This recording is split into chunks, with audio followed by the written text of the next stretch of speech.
Pretending to be asleep doesn't work. A young child is asleep in bed on a usual night and wakes up to footsteps outside of the bedroom door.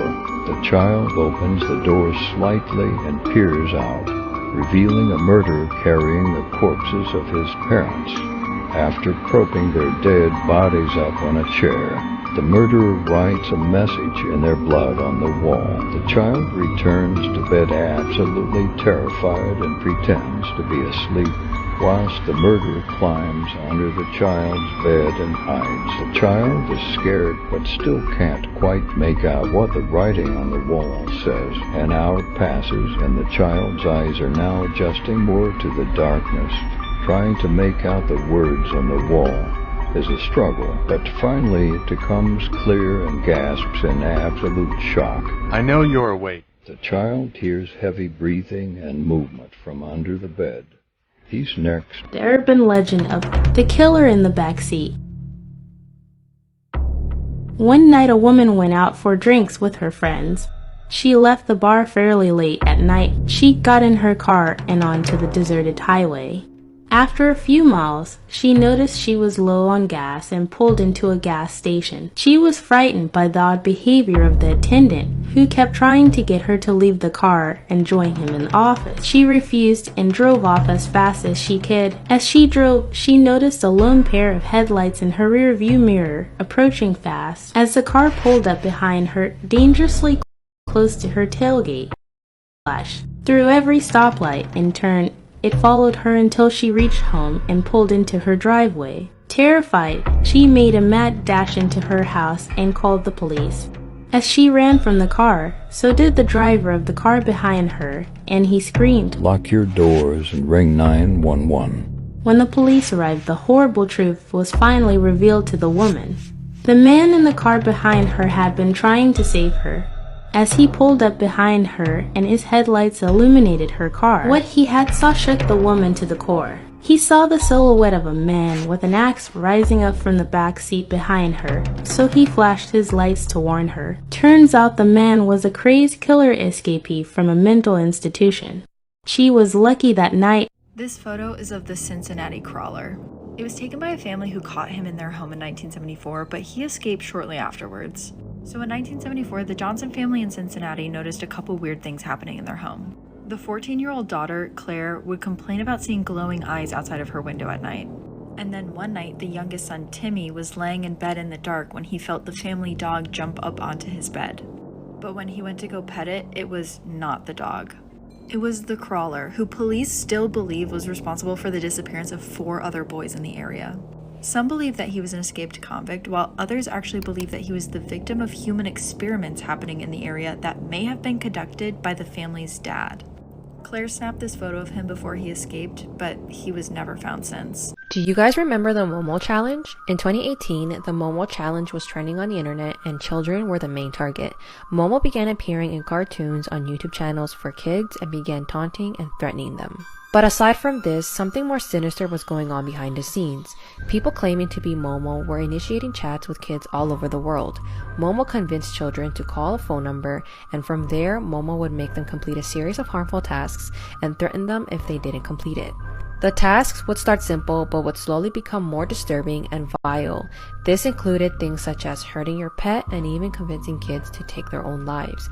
On July 25th, 2018, a 12-year-old girl in Buenos Aires took her own life in her family's backyard. After looking through her phone, it was apparent that she had been chatting with Momo, who had convinced her to do this. Another incident in Saskatchewan was reported of a 5-year-old boy named Jackson who came across Momo online. Jackson told his mom many times that a chicken lady named Momo was going to take his and his family's life at 3 a.m. Jackson's mom thought he was just having nightmares, but then she noticed multiple red marks on his neck and she had a feeling it was influenced by Momo. There were many theories of who Momo was, but this person or persons were never caught. The urban legend of the babysitter and the man upstairs. There was a girl babysitting 3 children in a 2-story house in New York. She later received a phone call from a man laughing, and he tells her to go and check the children. She doesn't believe him, so she ends the call and continues watching TV. She then receives another call.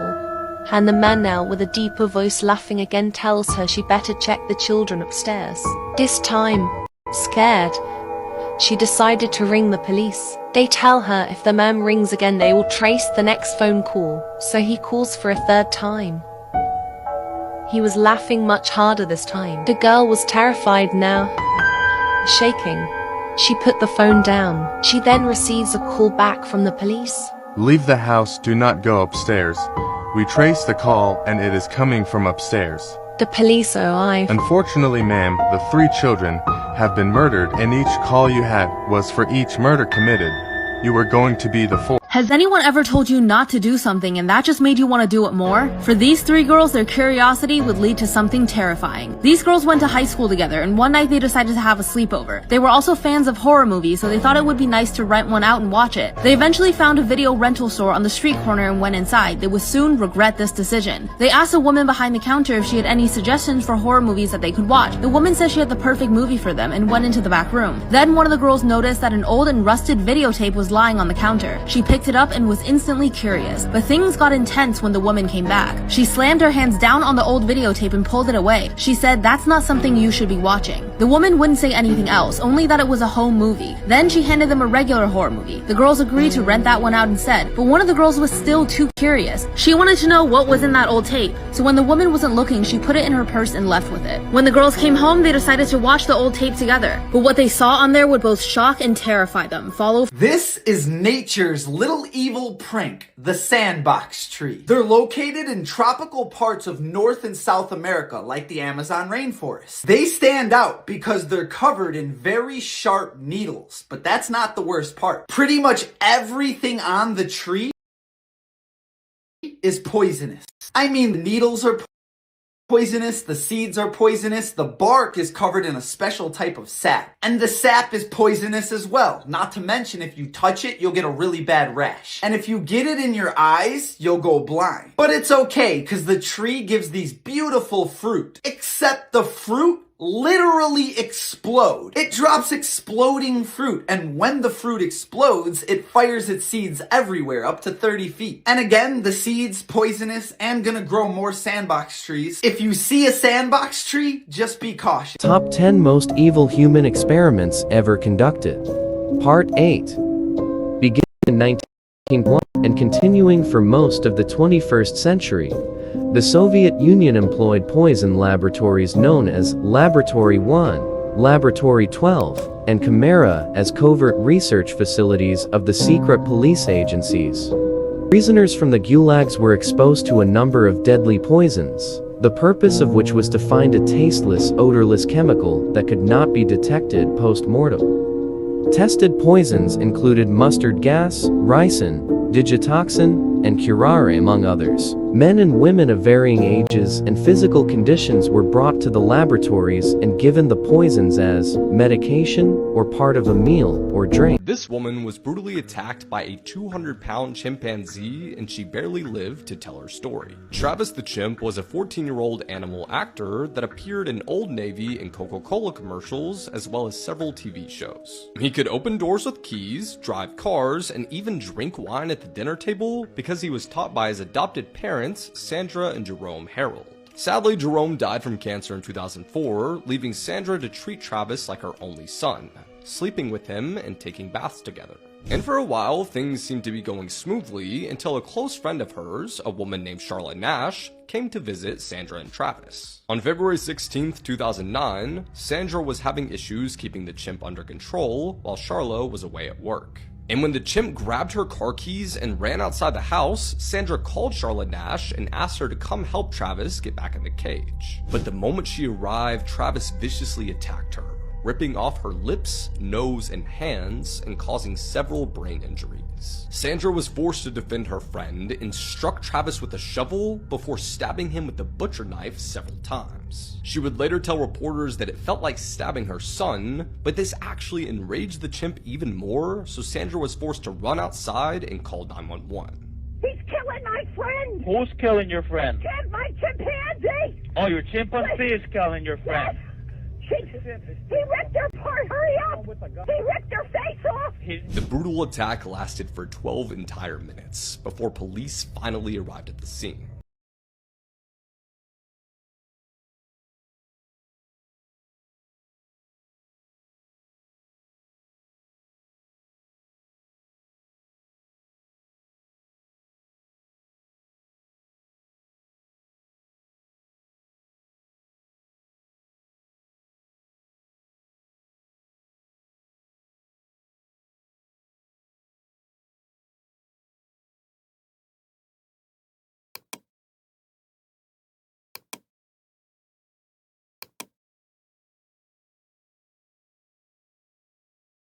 Charlotte Nash and were shocked to see that the woman had no face. She was then rushed to the hospital where doctors were forced to remove her eyes and barely managed to save her life.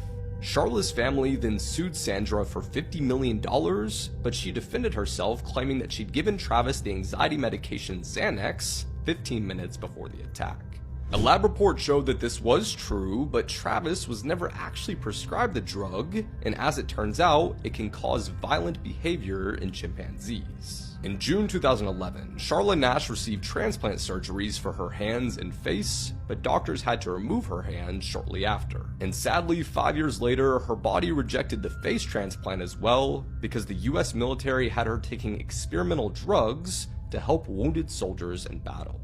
If you want more real-life horror stories, hit the notification bell and be sure to subscribe. Haunted places you won't want to go near. In Singapore, there's a house where there are rumors that there was a lady with long hair in the trees in the surrounding area, and also that some people have actually passed away while working at this home. It is known as the Matilda House. However, some people say they don't know exactly if it's haunted or not, and if it is, by who?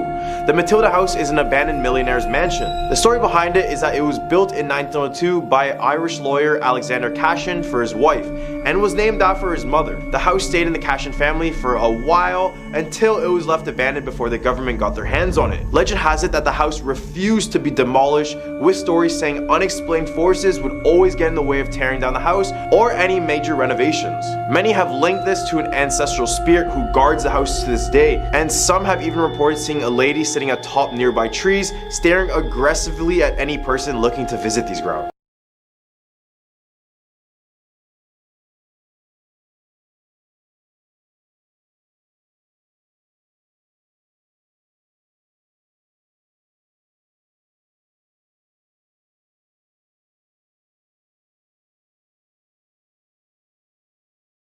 The urban legend of Death Crash. According to legend, in the 1930s there was a terrible accident on Brebaker Bridge.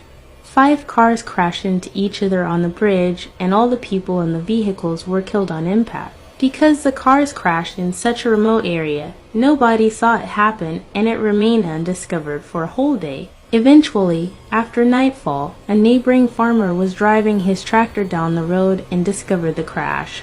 He immediately alerted the police. When the ambulance came, the workers found a total of 12 dead bodies in the wreck. The bodies were all put into ambulances and brought back to a local funeral home, where they were all identified and given proper burials. After such a tragic accident, the town was eager to try and put the death crash behind them. However, shortly after the accident, the farmer who originally discovered the bodies claimed that every time he crossed Brebaker Bridge, his tractor would suddenly stop for no reason. Then he would hear 13 loud knocks, followed by strange gurgling and hissing sound. Other locals told the same story. They said they would be driving down the road, and their cars would suddenly stall as they were crossing Brebaker Bridge. This was always followed by someone or something knocking 13 times on the car. And then, right before the car started up again, gurgling and a hissing noise was heard. The farmer began to wonder if the ambulance workers had really recovered all the victims of the death crash. He searched the area around the bridge and eventually wandered into the woods by the side of the road. What he found there chilled him to his very soul. Sitting propped up against a tree, covered in snow, was the dead body of a man. He was frozen stiff. His arms had been eaten away by black bears, leaving only bloody stumps. His mouth was hanging open and his tongue was missing. The farmer had found the 13th victim of the crash. The man had been thrown out of the car in the accident and wound up lying injured by the side of the road. He had been dragged into the woods by black bears who devoured his arms and tongue.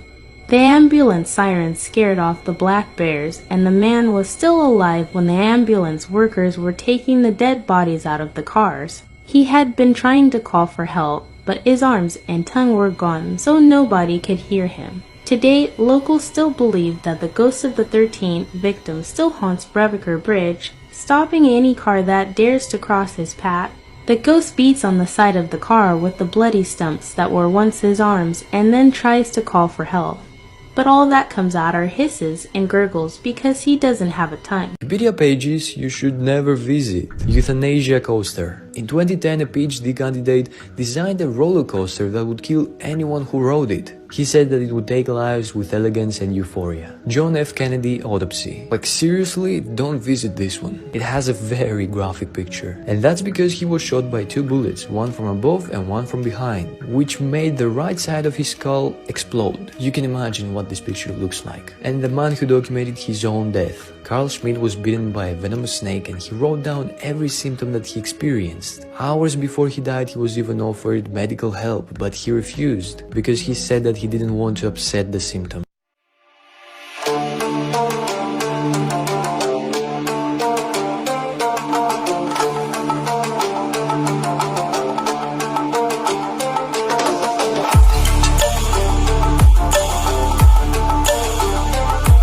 This is the deadliest crocodile that has ever existed. Its name is Gustav, and it's a Nile crocodile that weighs over 2,000 pounds. And you can find Gustav lurking in the Ruzizi River in Burundi, although I don't think you'd want to. He's believed to be responsible for the death of up to 200 people. And some people say it's even more, which is how he got the nickname the Man-Eater. Although it was discovered that the nickname doesn't really suit him because he doesn't always eat the people. Gustav just kills for sport. According to an article, Gustav was killed in 2019, but that still hasn't been proven. Gustav may still be out there lurking.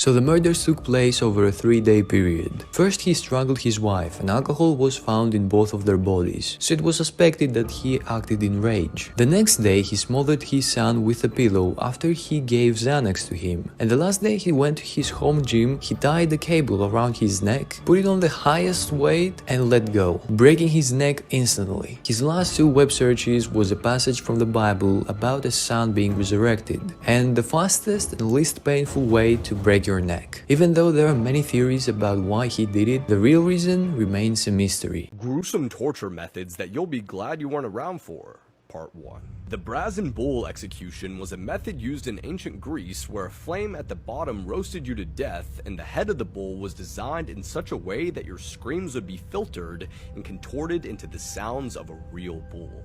On pirate ships, workers who refused to follow orders would be hung by their nails. Another method used by pirates was called keel hauling, in which the men were dragged under the ship until they died. And if this wasn't bad enough, the ship's hull was covered in barnacles so the man would be cut up as he drowned. Scaphism was an ancient Persian torture technique where criminals were stripped naked, tied to a boat, and then force-fed honey and milk until they got diarrhea, were covered in more honey and set adrift in the ocean. This would then attract insects that would slowly but surely eat the men to death. Let's talk about another horrifying home invasion horror game, Danny's House. Check my bio for a full playthrough. In Danny's house, you're dog sitting for a friend during the night of a storm. Everything seems to be normal while you're cleaning up for your friend, but all of a sudden an alert starts going off on the TV. A serial killer named Danny has gotten loose and you need to take shelter now. Hearing this news, you decide to let your friend's dog Ginger out real quick. And while she's out, you might as well do the rest of the dishes. And we might as well reset the breaker box because the storm knocked the power out. Time to let Ginger back in. But when you get to the back door, you realize something. You left the door open the whole time. Danny is in your home. It is a shrine for a haunted Barbie doll in Singapore. It is located in Pulau Ubin, otherwise known as Granite Island in Malay. The island used to have a population in thousands, but today there aren't even 40 people living there. What remains is the spirit of a German girl. There lived 2 German families in Pulau Ubin. 1914, the British started to detain the Germans because they were